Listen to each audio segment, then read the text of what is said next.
Thanks for tuning in to Written on the Edge, Season 8, Episode 13. In this bonus episode, Christopher Rice, writing as C. Travis Rice, has come to share his latest novel with us. Christopher, welcome to the show. Thanks for having me. I'm so glad that my microphone worked and wasn't muted and we didn't have to spend 5 minutes fixing it. Right? Exactly. Technology for once. Cross your fingers. These technology gods. So, we're here to talk about Sapphire Storm, which is book 3 in your Sapphire Cove series. What would you Yes. Let's talk about it. Oh, good. I'm glad we're on the same page. I'm glad. I'm actually here to talk about my new vitamin line. I don't know what you guys were told. Right. These vitamins are a great cure for erectile dysfunction and alopecia. And they're totally tested, not on animals. I'm sorry. I have to turn my heat off or I'm going to die during this interview. Forgive me while I do this.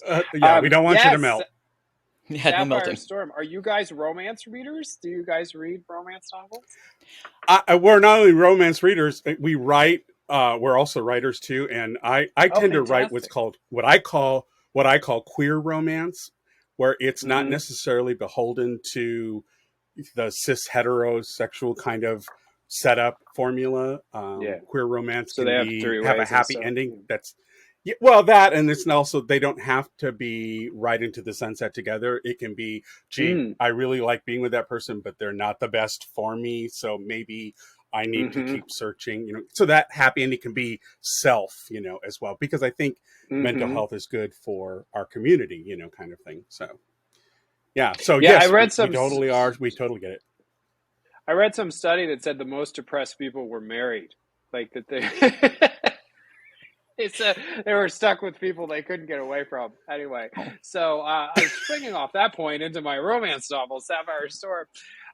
Right, there you go. I think, it's been an interesting thing to watch the community warm to this trend. Because as I was telling people early on when I was talking about the series, I started reading these male romances, as they call them, to prove that they were crap. That was really my agenda. And they were written largely by cis women who had no idea what they were talking about. And I was completely swept away by a lot of them, the ones that were well written. And because I was in the middle of the story and I realized, oh my God, these guys aren't going to die. And one of them isn't going to kill themselves. This is not, I had been so conditioned to believe that trauma was the only form of legitimate storytelling about our lives. And so the idea that we could have something that was, and a lot of the early ones that I read, they weren't sunny, happy Harlequin novels. Because that's not how it started. It was all slash. I don't know if anybody talks about that term anymore, which was fanfic that was written with male characters like the brothers from Supernatural. Yep. And Spock and Kirk, right? Yep. But digital publishing had changed things so much that people could take a swing on books that were written entirely in this vein. And so from that moment on, I really thought, I want to take a go at this eventually. I've written a lot of different genres. I've written romance that was more straight. It was all across the letters of the rainbow.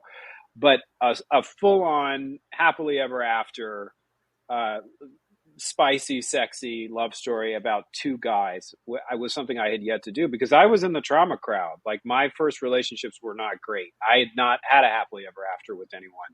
I had a lot of baggage. I wasn't sure I could write in this way. And then I realized that this type of story gives you the opportunity to really have these characters dig deep and hash out what's making them tick.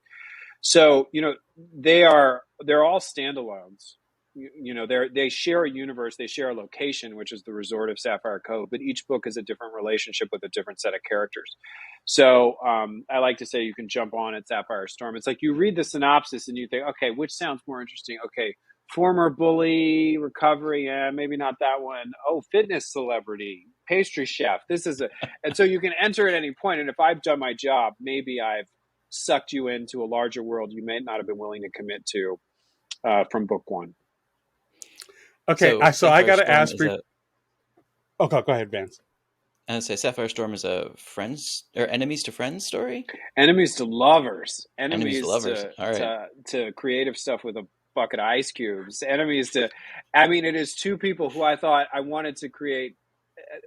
They would seem the least likely to get together of anyone. I mean, it opens with this young man in his 20s, basically entrapping this pastry chef who's a middle-aged gay man and saying, surprise, you ruined my parents' marriage, and I'm going to lie to people and say you tried to put your hands on me in this hotel room. And he says, well, actually, I didn't ruin your parents' marriage because your father was my client and I was an escort. And I was not his boyfriend, and I didn't know anything about his family because it wasn't my job to know about his family. So that's where they're starting. That's where Ethan and Roman are starting. But Ethan, who's the older of the two, he feels this tremendous responsibility because this kid is clearly unhinged, and his revenge plot was inane, and he's grieving his mother who died recently. And so they start to come together in this caretaking way, and that's how the relationship really begins. But it is the most soap operatic of any of the books in the series. And there's a third party, the fitness instructor, who is sort of the catalyst for them coming together, or at least working together. Which one is that? The third party? Yeah, the fitness celebrity. Well, the fitness celebrity is the young guy, Roman Walker. Oh, okay. He's the one who's out to get revenge, and he is learning the limits of being a fitness celebrity. He's a little young to realize that this life is not all it's cracked up to be. Got it. Gotcha. Baz, your so question?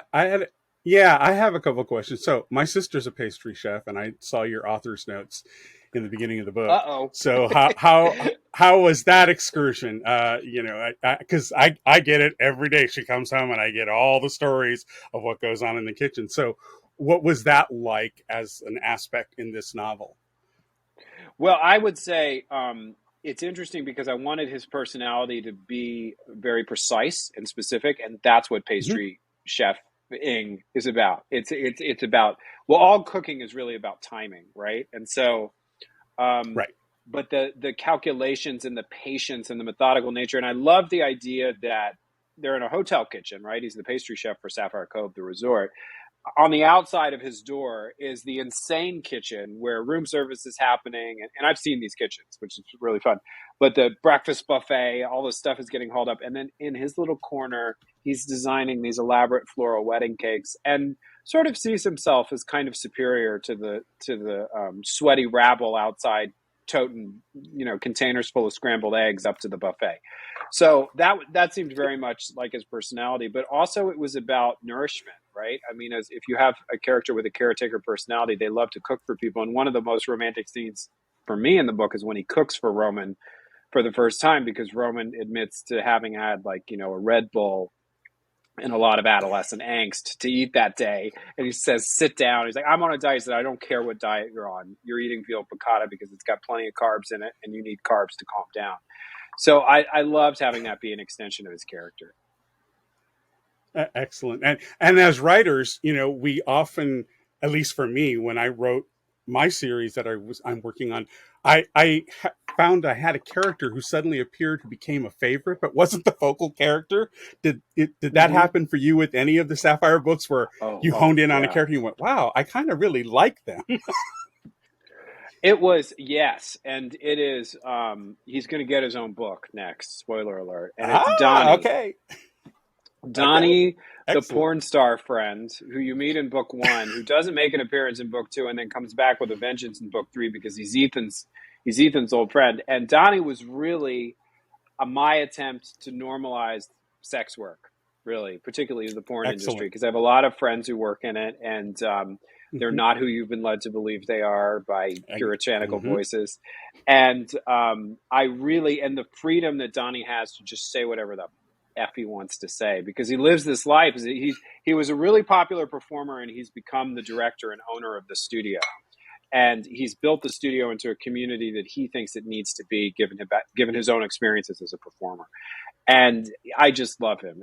Because you're always looking for, I think in a good romance, the reasons the characters are fighting being with each other are usually internal as opposed to external. They have to deal with their own shit. Right. And Donnie's the type of friend who can sit his friend down and say, this is your shit. Okay, this is what you need to deal with. A real friend. Perfect. Yeah, a real friend, exactly. All right. In the last couple of minutes, are there things in the story you want readers to specifically pay attention to, either because you've peppered them for the future or because they were meaningful to you? Well, my best friend, Eric Shaw Quinn, we do a podcast together at thedinnerpartyshow.com. Right. And he is my first reader, and he's usually my best reader. And he's new to romance. He's not a big romance reader, but he said to me when he was reading this one that the best romance stories that he connects with are the ones that make the invisible person feel seen. And there is a lot of conversation in this book about the dismissal of older people and the sense of erasure that happens, particularly for queer men, once we cross a certain age limit. And I have noticed an unbelievable temperature shift in reactions when I tell people I'm 45. Like you would say that out loud. Girl, wait till you get to 60. Right. Oh. I don't imagine it's going to get better. But if you read my book and you interrogate these issues a little bit more, I think that's the thing, that conversation of like, why are we I saw another article about this idea that was approaching it from a completely different direction, but it was about people's physical health as they age being a function of how they view their own aging emotionally.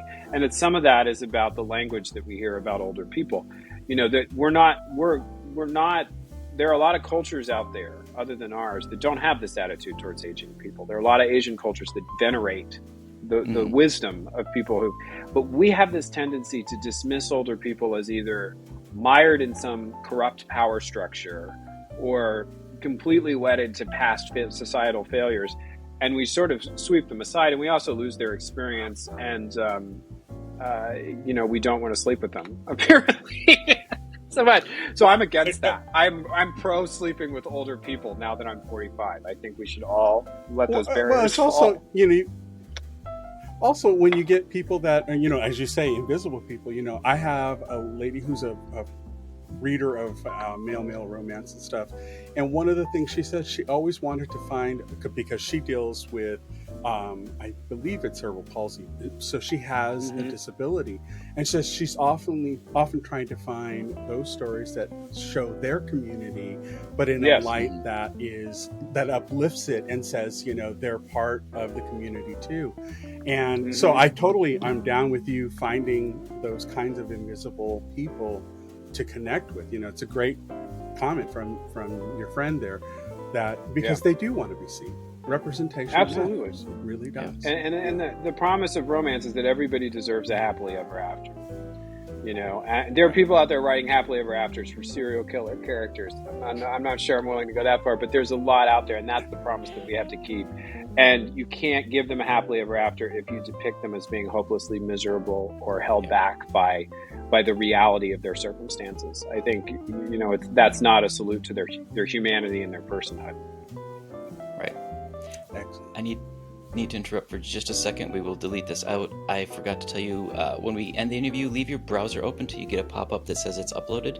Okay, great. Because this platform records locally and then uploads to us. I see. Yes. All right, jumping back in. I know we're on a tight time schedule, Christopher. Thank you for sharing with us. Thank you for writing the Sapphire Cove series. I think it's super important that it's out there. Because you're right. Everyone deserves their happily ever after. Thank you. And best of luck with all the endeavors that you're doing with your mom stuff. Such a loss. We miss her terribly. And I just want to say thank you for carrying her torch forward. So thank you so much. Thank you. And when you've got Donnie's book written in the series, come back and tell us about it. I absolutely will. Yeah. I look forward to it. To hear about it. Absolutely. All right. Thank you, Christopher. Thanks, guys. Bye-bye. We hope you enjoyed this bonus episode of the Wrote Podcast. We'd like to extend a huge thank you to Christopher Rice, writing as C. Travis Rice, for joining us. It was an amazing, amazing conversation.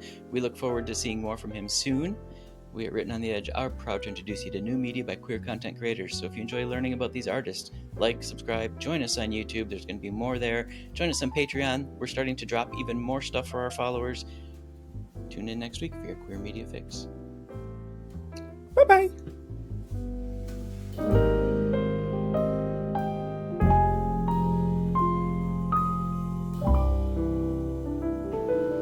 Oh, what's that?